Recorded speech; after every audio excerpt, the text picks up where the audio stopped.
This is the Past Grand Masters History Project of the Most Worshipful Grand Lodge of Free and Accepted Masons of Washington. My name is Very Worshipful Bud Cook, and I will be the interviewer, and our audio-visual operator is Most Worshipful Brother G. Santi Lascano.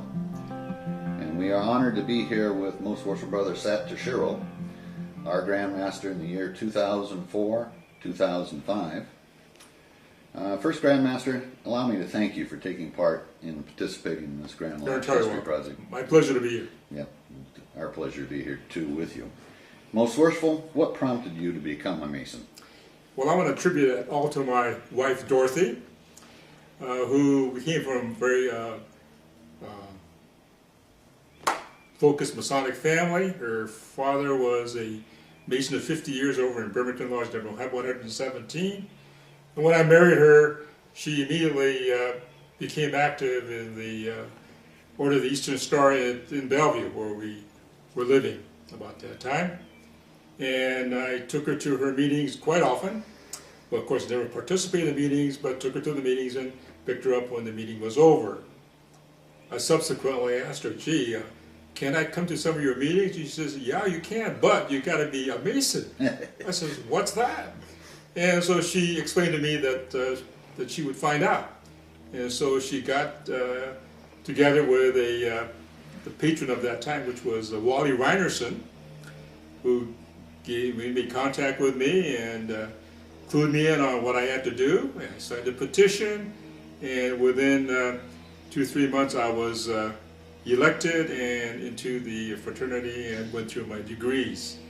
I completed my degrees back in about 1978, I believe, and subsequent to that became master of Lakeside Lodge in about 1984, I believe.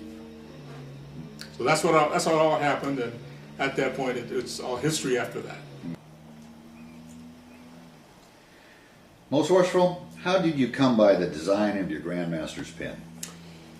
Well, I talked to David Owen, who was the Grand Secretary at that time, and we were discussing as to what my thoughts were, and I wanted to make sure that whatever pin I had was going to be representative of the state of Washington. Hence the state of Washington on that pin that I came up with, and with a square and compass, of course, right in the middle of the state. So that's how the pin was evolved. I wanted to make sure that whoever wore that pin would be you'd be clear that he was a Washington Mason.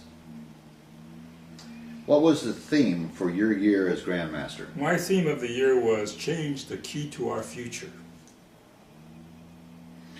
And why did you pick that theme?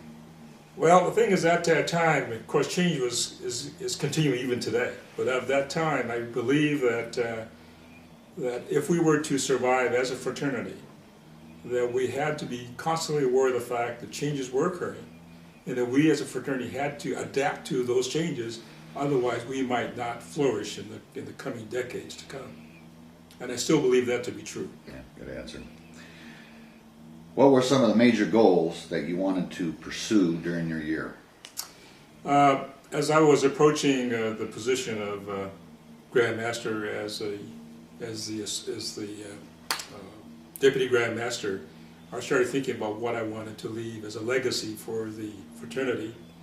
And I believe that I had to somehow be assured that all the committees of the Grand Lodge had a mission to make some modest improvement in the way we were performing, and they understood what they had to do.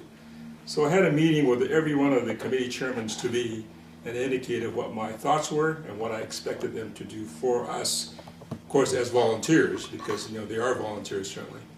But I asked them for their support, and I think the vast majority did support me in what I wanted to accomplish at that time. So I just wanted to make sure that when my year ended, that we had made some sense of improvement in terms of membership, in terms of viability as a fraternity in the state of Washington. What were the challenges of your term?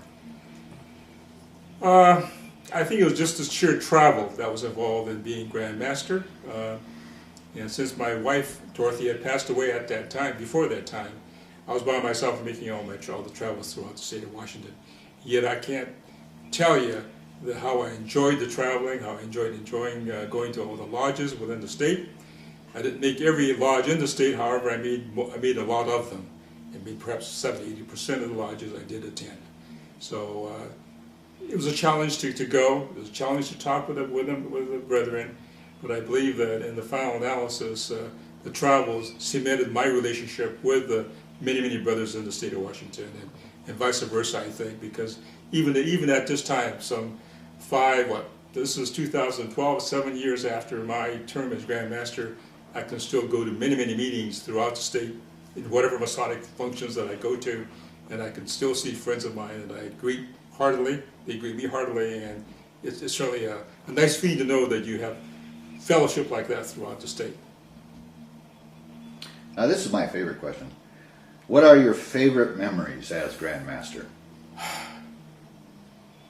Well, the memories are of a relationship with the Grand Lodge elected officers of that time, the appointed officers that I appointed at the time, and just being with everybody and talking about Masonry, about the steps that we had to take to get into the future. It was just a wonderful time I had, and I certainly would not have missed it for the world. Does the man make the office, or the office make the man? I think that's a two-edged question I think you have there. I think that when you become Grand Master, you really don't know what you're getting into until you finally hit the position of being Grand Master, or certainly the few months before being elected and installed Grand Master.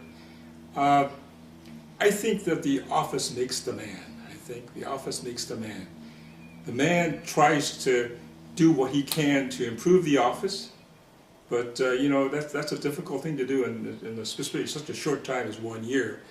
But I believe that the office makes the man, and I became much more patient, understanding human nature, and the fact that you have to treat men with a respectful manner. They're all volunteers, as I indicated before, and so you have to treat them as men with good intentions. Even though mistakes are made along the way, you have to be understanding of those, certainly some errors that are made along the way. What is it like being Grand Master? It's a wonderful experience that I had, and as I said, I would not have missed it for the world. I think it's the relationships you develop along the way. That's what I remember most as being Grand Master. And the fact that wherever I go these days, they still remember me, I still remember them. And we talk about the good old days, as we all should. Who was the greatest help to you as Grand Master? That's a difficult question. All the past Grand Masters that were around at that time were of great help to me, especially those that were just below me, like Jimmy Reed, Bob Van Zee, Dick McCarty. I had a special soft spot of my heart for John McNabb, who was just before I was, I believe, and we had a great relationship, and he would always call me by a nickname, which I can't remember anymore, but he and I had great times together, and he appreciated me and I appreciated him. And certainly for Jimmy Reed and Bob Van Zee, they were very cerebral in their thinking, and they had great goals for our Grand Lodge, and they told me about that over and over again, and I remembered it very clearly as I progressed into my year also.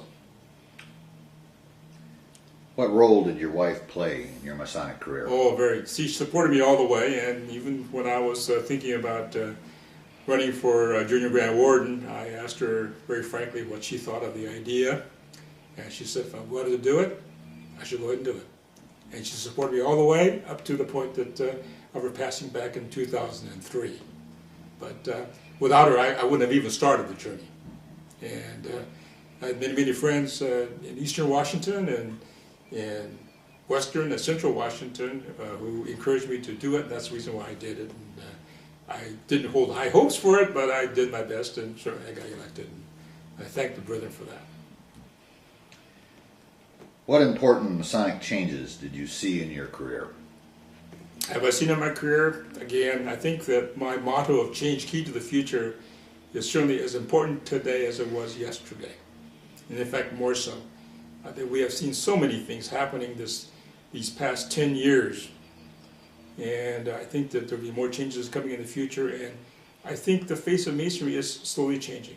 And it's going to have to change because I see a lot of pressures along the way. Societal pressures for the new generation becoming Masons. And I think that we're just going to have to do a better job to get the message across that of what Masonry has to offer for those trying to become better men. Is there anything that you'd like to talk about that we may not have discussed?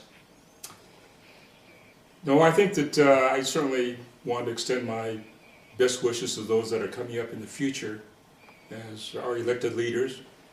We have serious challenges ahead of us, and as all organizations, we're still continuing to decline in many, many ways, and we need to refocus our efforts in trying to attract those that are still out there who are not Masons to become Masons and to join us in our great endeavors.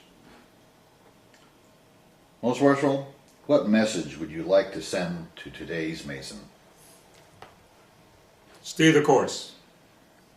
Understand the tenets of Masonry, what we're trying to accomplish, and become serious about this, and tell your friends about this, and practice and walk the talk. We want to become better Masons. Become better Masons. Show them what we are. Show them what we stand for. Most Worshipful, in the name of our Grand Lodge and those who are involved in this history project, I want to thank you for your participation in this oral history. Thank you very, very much for being here this morning and for conducting the interview with me. Thank you.